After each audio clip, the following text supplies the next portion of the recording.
Hello everyone. तो आज है हमारा अर्थमेटिक प्रोग्रेशन का लेक्चर नंबर 5।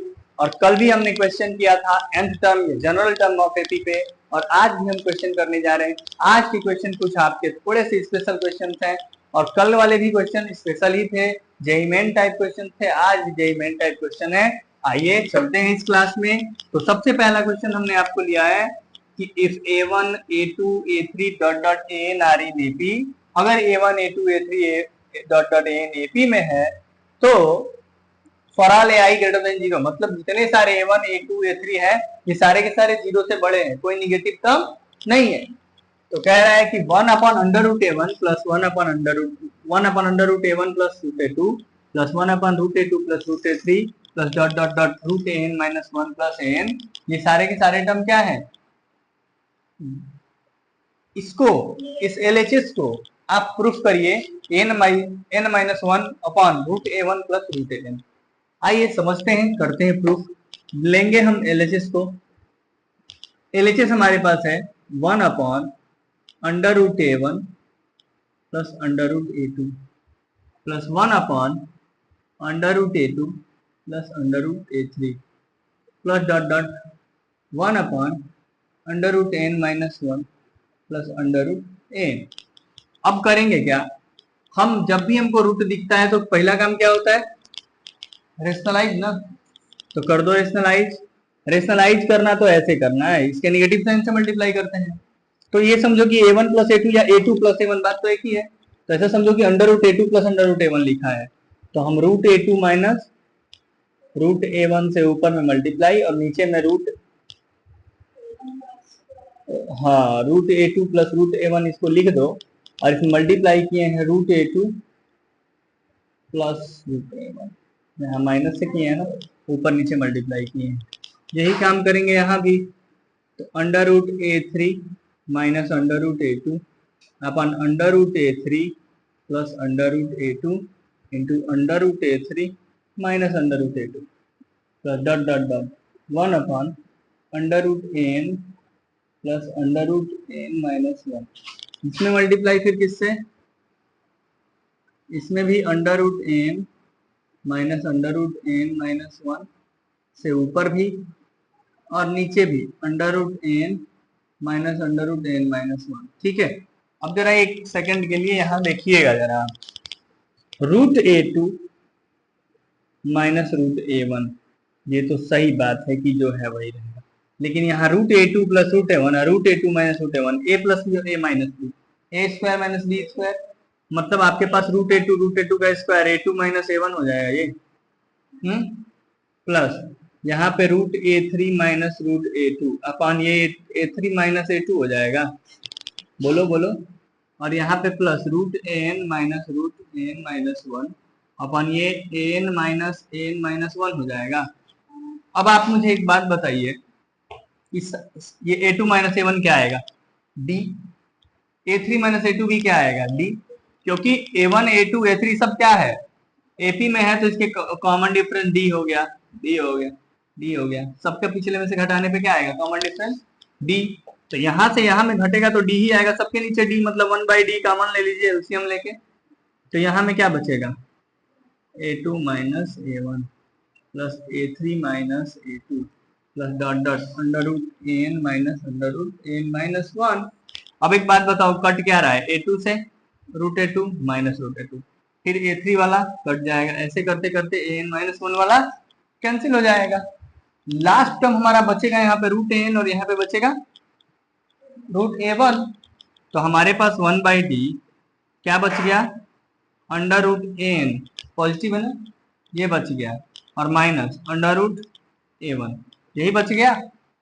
चलो भाई थोड़ा सा यहाँ देखो साइड में, हमारे पास जो बचा है ना ऊपर, उसको पकड़ के रेशनलाइज कर दो। उसको पकड़ के रेशनलाइज करेंगे तो कैसे होगा? ये अगर लिखा हुआ है √AN माइनस √A1, इसको मुझे रेशनलाइज करना है, तो ऊपर में √AN, हाँ पॉजिटिव से वही बात है, अपन √AN प्लस ये कैसे हम सोचेंगे कि पॉजिटिव से करना है रेशनलाइज, क्योंकि देखो प्रूफ जो करना है उसमें यही लाना है। अब देखो 1/D एन माइनस है, यहाँ प्लस है, तो क्या हो जाएगा? AN minus A1 upon under root A1, सही है। अब 1/d, an का फॉर्मूला क्या होता है? A1 plus n minus 1 into d minus A1 अपन under root n plus under root A1। A1 से A1 गया, बचा क्या ऊपर? n माइनस 1 इंटू डी अपन under root n plus under root A1 into d. D से d गया, क्या आया? n माइनस 1 अपन under root n plus under root. आया समझ में? आपके पास आंसर क्या आया? तो इसी के साथ हमारा प्रूफ होता है। और आप इस क्वेश्चन को पूरे पेशेंस के साथ समझिएगा, क्योंकि ऐसे टाइप के क्वेश्चन हम और आपके सामने लेकर आ रहे हैं।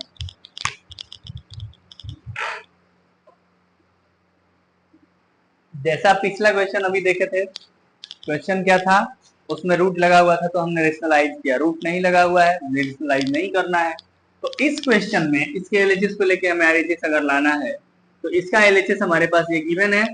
इस एलएचएस में हम करेंगे क्या ऐसे टाइप के क्वेश्चन में कि डी से मल्टीप्लाई करेंगे और डिवाइड करेंगे।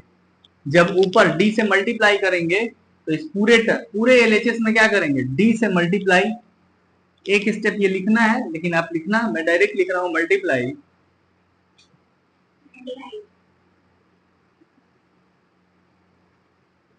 By D in LHS.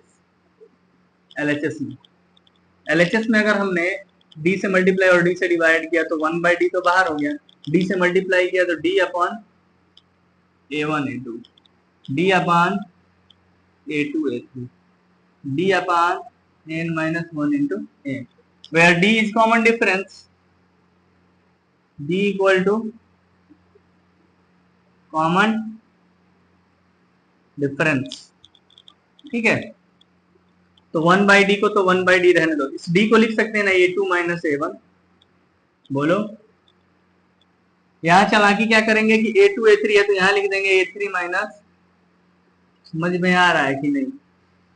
अब यहां चालाकी क्या करेंगे कि an माइनस 1 आया? नहीं आया? ये नहीं आया?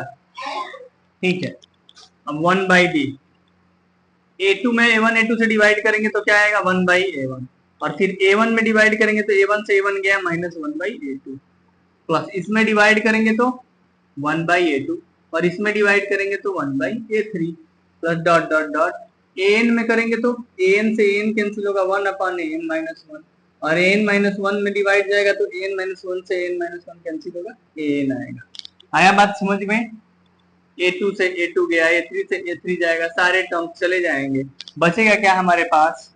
तो 1/d 1/A1 माइनस 1/a। आया कि नहीं समझ में? इतना तक आया? इसके बाद से हमारे पास 1/d, और हम अगर 1/A1 और 1/an में एलसीएम लेते हैं तो A1 इंटू an एलसीएम आएगा, यहाँ आएगा an माइनस A1, ऐसा कुछ होगा। A1 an एलसीएम लेंगे तो an माइनस A1 होगा ना। चलो, अब तो तुम समझ गए होगे ना पिछले क्वेश्चन जैसा। an को लिखते हैं A1 plus n minus 1 into d minus A1, और अपन नीचे A1 इंटू n, A1 से A1 गया, A1 1/d अपन A1 n, d से d गया। आंसर आपके पास है, जो आरएचएस लाना था वो आ चुका है, क्वेश्चन का आंसर हो गया। तो समझ में आया? ऐसे क्वेश्चन देख रहे हो ना, सीरीज वाले क्वेश्चन बोलते हैं। तो सीरीज वाला कैसे इन टर्म को यूज करा करा के क्वेश्चन पूछ रहा है, तो ऐसे क्वेश्चन पूछेगा और इसका रिप्लाई करना। इसको नोट कर लो, नोट करने के बाद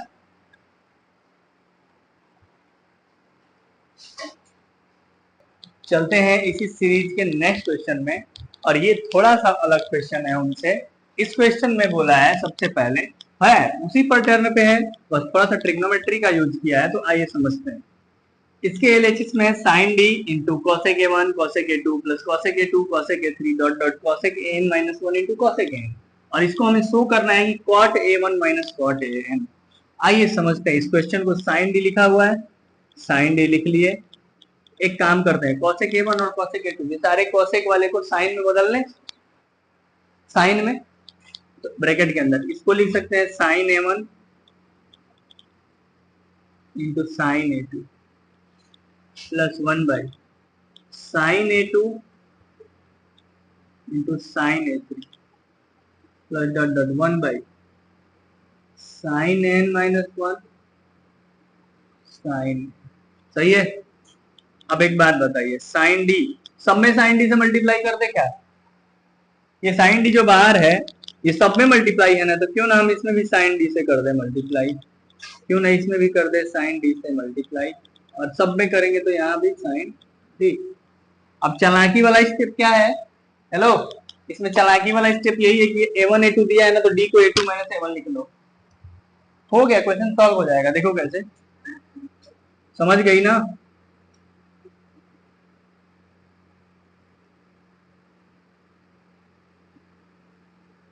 क्यों हो जाएगा? क्योंकि अब इसमें साइन वाला फॉर्मूला लगाएंगे, कटाएंगे, हो जाएगा। साइन डी को यहाँ लिखेंगे साइन, अब यहाँ क्या है चालाकी, a3 minus a2 by sine a2 into sine a3 plus यहाँ पे sine an minus n minus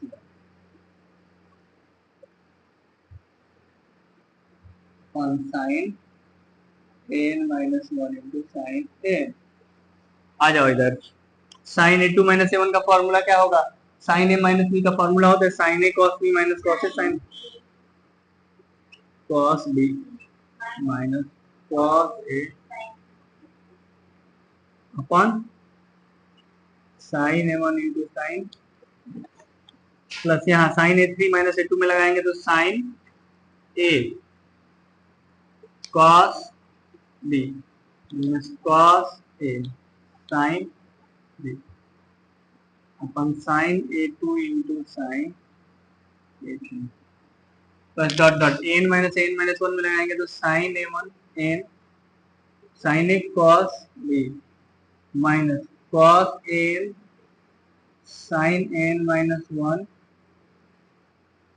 upon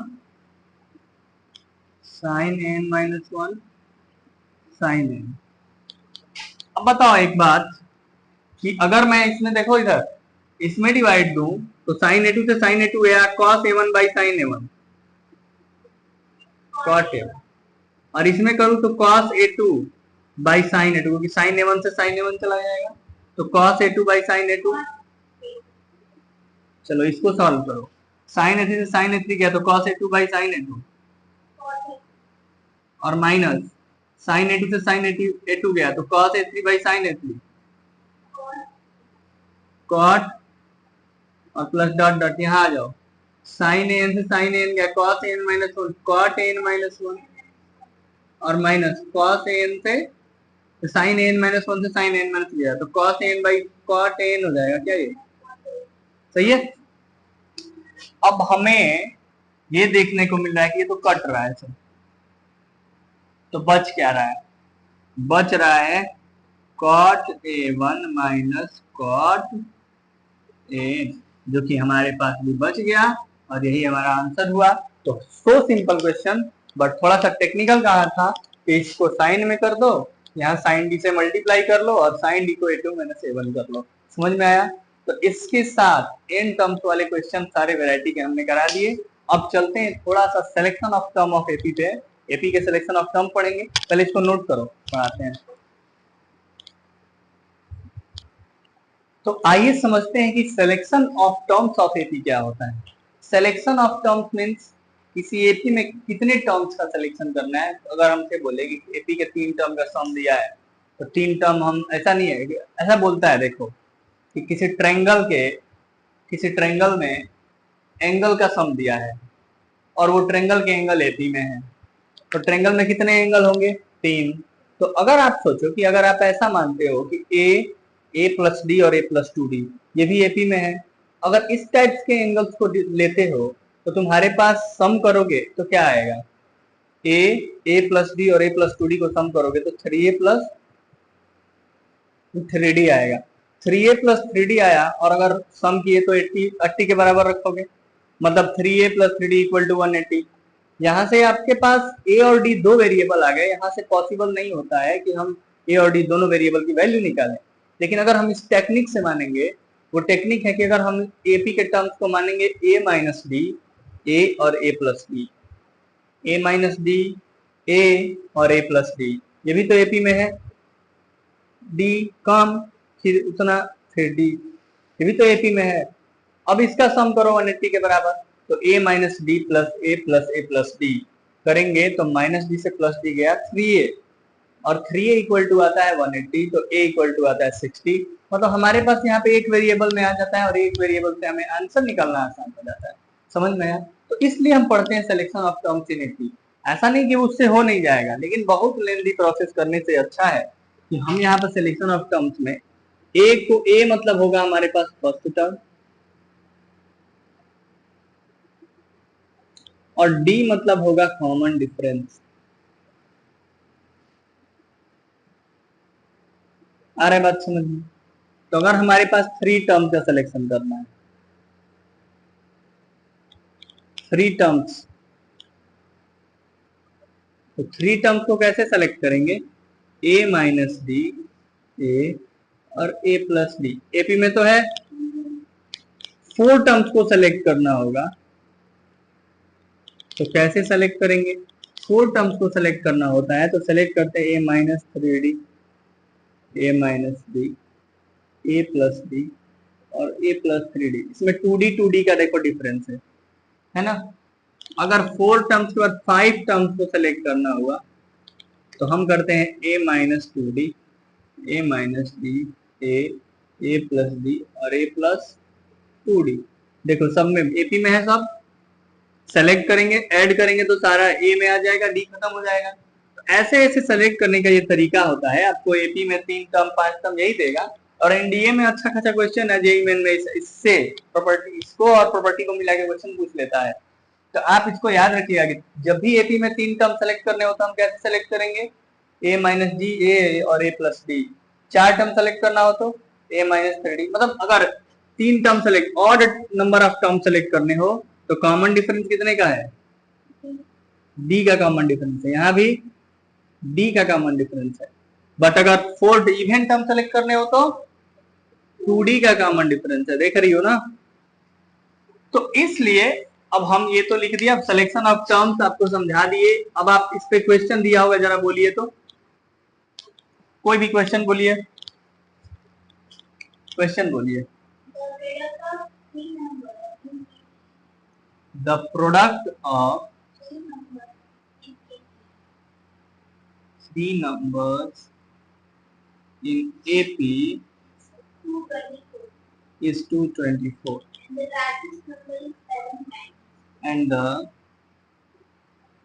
largest number 7 times का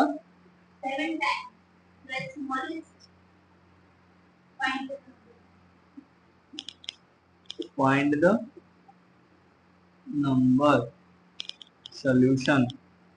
भाई हमारे पास product of 3 number in AP, मतलब AP के 3 नंबर का प्रोडक्ट दिया है, तो AP के 3 नंबर को सेलेक्ट करेंगे। तो let the 3 number are a minus D, a और ऐसे ही तो सेलेक्ट करेंगे। तो तीनों नंबर्स का प्रोडक्ट क्या दिया है? 224, मतलब a minus D into A plus D, ये कितना दिया है? 224। तो अगर इसका प्रोडक्ट करेंगे तो a into A square minus D square equal to 224। आया मेरे पास ऐसा कुछ? अब ये एक क्वेश्चन आया, चलो इसको यही रखते हैं, यहाँ से कुछ मदद नहीं मिल रहा है, आगे देखते हैं। The largest number is 7 times the smallest. Largest वाला जो नंबर है वो 7 टाइम्स से स्मॉलेस्ट, माने हमारे पास लार्जेस्ट वाला नंबर क्या है? ये वाला है। तो लार्जेस्ट वाला जो नंबर है तो 7 टाइम्स द स्मॉलेस्ट वाले नंबर क्या है? स्मॉलेस्ट नंबर ये है। तो a plus D equal to 7a minus 7d। यहाँ से 7d इधर आएगा तो हो जाएगा 8d, और यहाँ से 6a, 7a में से a गया 6a, तो a इक्वल्स यहाँ से क्या आ जाएगा? a और d में रिलेशन आ गया, अब अगर हम a की जगह 8/6d रख दें, रखें, put a equal to 8/6d in equation number 1। हाँ, बड़ा थोड़ा सा लिख दे रहे हैं ये तो। पुट, हाँ इसको ये भी कर सकते हैं, 2 4 जा 8, 2 3 जा 6, a equal to 4/3d in equation 1। तो a की जगह 4/3 इंटू डी, 4/3d का square minus D square equal to 2 2 4, 4/3d into 4/3d का स्क्वायर 16/9,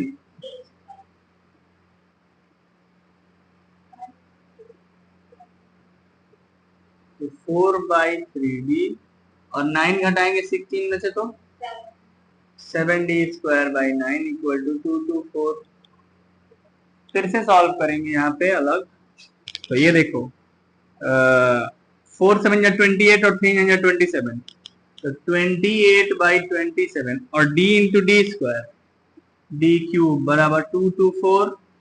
अब एक बात बताओ, डी क्यूब बराबर 28 से डिवाइड कर दो, 2 2 4/28 इंटू 27 से मल्टीप्लाई, 28 से डिवाइड करेंगे तो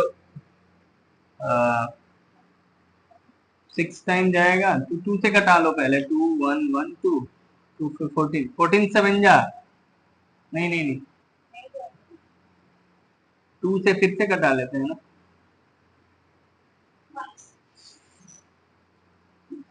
8 7 7 8 जा, तो D cube equal to 8 into 27, तो d इक्वल टू, ये इधर क्यूब रूट लगेगा तो 8 हो जाएगा 2 और ये हो जाएगा 3, मैंने d इक्वल टू कितना आया, d इक्वल टू हमारे पास 6 आता है, और जब d इक्वल टू 6 आता है तो यहाँ 6 रखेंगे तो a इक्वल टू आ जाएगा 8, क्योंकि a इक्वल टू है 4/3 इंटू डी की जगह 6 रखेंगे तो 3 2 जा 6, a इक्वल टू आता है 8।